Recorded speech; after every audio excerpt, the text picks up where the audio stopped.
Hello, everybody, and welcome to day 3 in my series of how to become the master of your love life. Today's topic is stories. We all carry stories, and it is so important if you want to master your love life to, number one, identify the stories that you're still carrying from your past, and number two, reframe those stories and let go of the old stories that are no longer serving you. I'm going to start today with one of my stories and share with you something that I was unconsciously carrying into my relationships from my childhood. About 4 years ago, I was dating a guy and I was kind of getting to the end of the relationship, and a couple weeks before, I had introduced him to my parents. We were in town. My parents lived they were divorced, but they lived across the street from each other.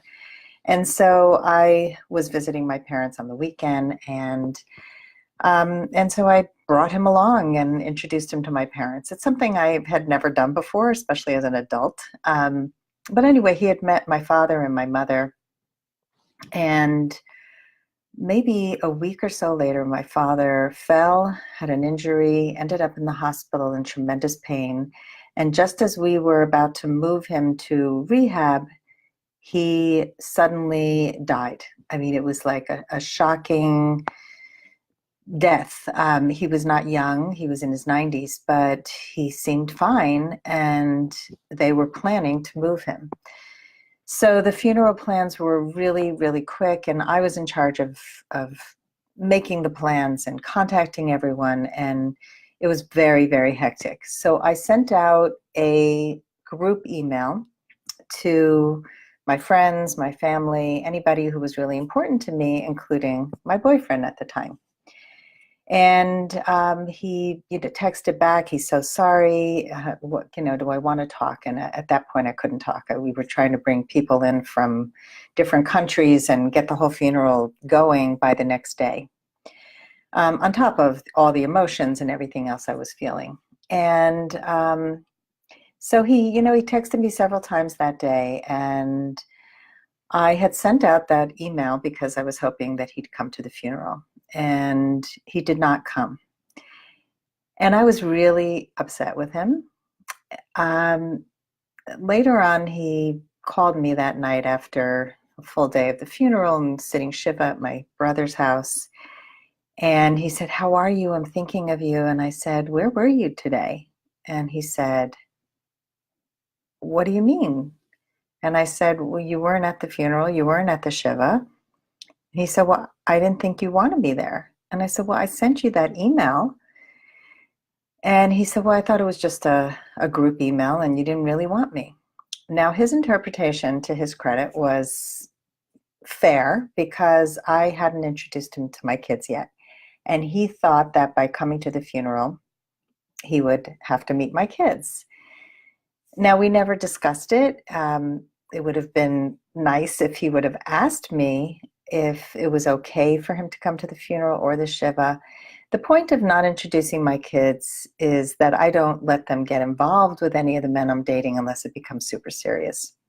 To me, this funeral was a completely different issue. And I was just really upset with him. And then he said, "Oh my God, I'm so, so sorry." And he came to the Shiva the next day and he brought cake and everything. But I was kind of done. I was done with him. There were so many things that happened after that that just showed me that he wasn't the right man for me. But a therapist pointed something out to me, and that was that I was carrying a story. And the story was that men will disappoint me. So I was putting out tests for men to see how they were going to trip up, to see how they were going to somehow fail me, and I was going to be frustrated, and here it is again. That was the message from my childhood. That was the message in my marriage because my husband didn't show up. And so I carried that unconsciously. Really, it was unconscious until that woman pointed it out to me, and I was like, whoa. I am carrying that. And so what happens when we carry our stories is we start to look for those signs that our stories are true. So let me know in the comments what your stories are. What's a story that you have carried, that you have repeated over and over again with the men that you've dated? And it could also be like, I'm not enough. So you look for a man who thinks you're not enough. Or men will leave me, they'll cheat on me. This is a common one. So what's really, really important, what I could have done differently, let me take responsibility here. What I could have done differently is to ask him outright, just to send him a quick text and say, hey, it's really important for me that you're there at the funeral. I didn't do that because I wanted him to figure that out on his own. And that was another story that I carried from my childhood, was men have to be mind readers.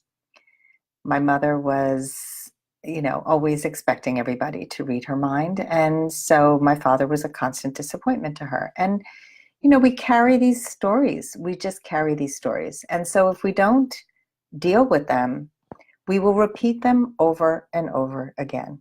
So the work I do with clients is to identify those stories and to really interrogate them. Are they true? And to reframe the stories to make it work for you instead of against you. Alana says, totally understandable. Men will leave me eventually. I'm unlovable. So thank you for sharing that. And actually, you left the last man. I want to point out. So we do create the same pattern over and over and over again if we don't deal with this. It's amazing what happens when we finally interrogate the stories that we tell. So I just wanted to share that with you today. It's hard to do this on our own, which is why I offer it to clients and I offer it in my Love Mastery program. And so I'm just looking to see who else is here. Alana, Betsy, Carmen, welcome everybody. Mary, welcome. Michelle and Hannah. And Betsy says, I am too much. Too much what? Betsy, tell me what you're too much of. I think many of us carry, I'm too intense, I'm too smart, I'm too awake, I'm too successful, I'm too heavy, too old, too something, right? We all carry something. Carmen says they will leave me too. So do you see how, like, even naming it, even just saying it out loud, you can begin the process of changing our stories. And so part of the work we're going to do in Love Mastery is to identify those stories and to really change them. Betsy says, too intense, too smart. So we want to know also, where do those stories come from? So Carmen, where did they will leave me come from? Betsy, where did I'm too intense, too smart come from? Alana, where did men will leave me, I'm unlovable come from? And often it comes from someone in our past, usually in our childhood. And a lot of times it's not even the way our parents really felt if it came from our home. So for example, I listened to a coaching session with a coach who carried a message that he was too annoying, too much, because of something that happened with his father when he was very young. He came in, he was really excited. He must have been like 6 years old. And his father was cooking and he wanted to share something with his father. And he said, it's not a good time, something like that. And he interpreted that as he was annoying his father, and it's not a good idea for him to assert himself. He carried that with him into his adulthood. And one day he talked to his father about it. And first of all, his father had no recollection at all that he had ever said that. And he absolutely did not mean to dismiss his son. He was just probably in the middle of cutting something or concentrating on something. And so he said, it's not a good time. Maybe it would have been helpful if he said, can you come back in 5 minutes? Or you're really important to me. Can you wait until I finish this?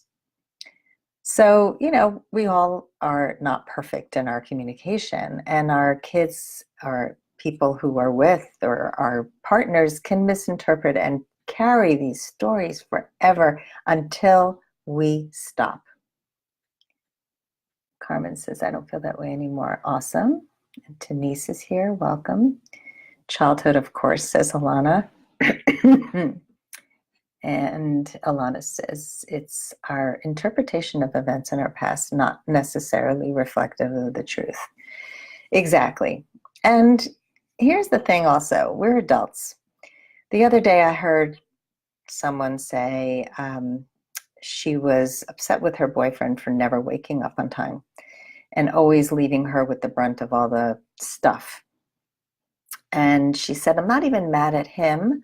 I'm mad at his mother for not training him. And I said, whoa, he is a freaking adult. And whether or not his mother trained him to have responsibility, to wake up on time, whatever it is, we are all adults and we can change our stories. We can change our patterns. We can change our behaviors. All it takes is the right guidance and then follow through. So that is my little thing for today. Tune in again tomorrow at the same time for day 4. If anybody wants to guess what the topic is or to provide me with some ideas of topics that would interest you, I already have all my topics, but I definitely will listen to what's important to you. And again, if anybody is interested in getting on a call and really finding out more about whether love mastery is for you and you're really sick and tired of repeating the same old patterns, I'm going to put the link to set up a call right here at the bottom. And that is it for today. So have a great rest of your day, and I will see you tomorrow. Bye.